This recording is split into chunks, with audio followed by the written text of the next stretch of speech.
Allah'ın adı. Canım o Elvin baba, canım. Nətərsən, yaşsan, qadanlaram. Hazırıq. Bugün 2 dənə ardıcıl xal ifa edəsən, ondan sonra da arxivdən çıxardasan. Ya Allah'ın adı.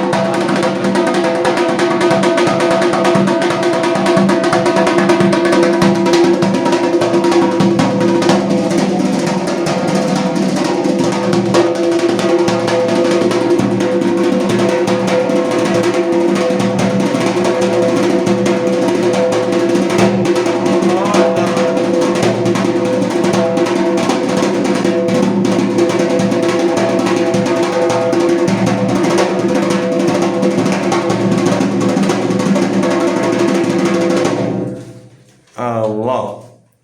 Ben dedim bir, sen o biri neçə dənə xal elədin. Allah. İndi qazağı ritminin üstündə bak. Bak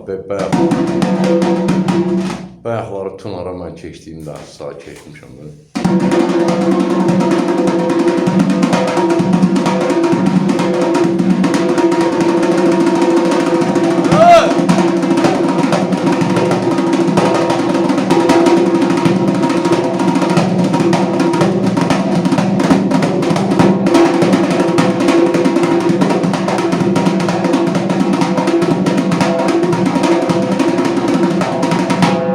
İndi tak tak tak tak dumbadı qadan daxadı qadan.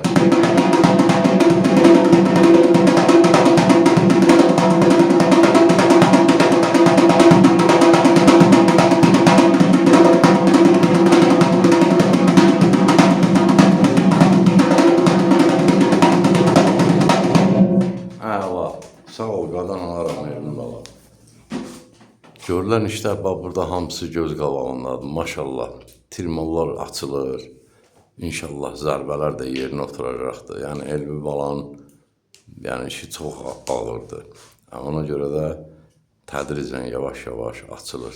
Eldəniz müəllim yaşayış yeri, Gəncə şəhəri iş yerimizdə, Yolçular Mədəniyyət Sarayının qapısı xalqın balalarının üzünə açıqdır. Biz hazırıq qəbul eləyək. Nəyi bilirik? Tələbə paylaşaq. Sən tələbə qadan olma. Nətərsən, yaxşısan. Göt görün mağaranın stolu çəkirə. Elvin qaqanın yanında bir otur görün.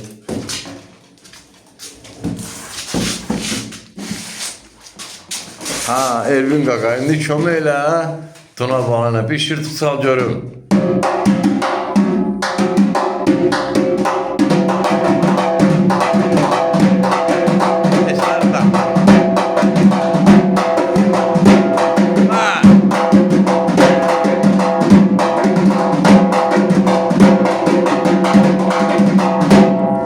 Ne deyirsən Elvin baba? Bir qoş çapalaq.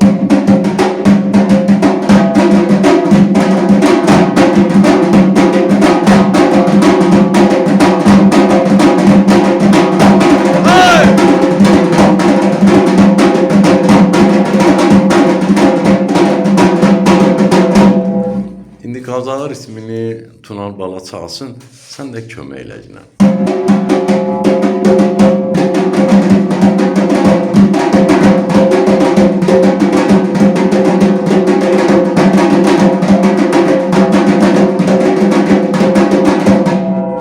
Ne deyirsən?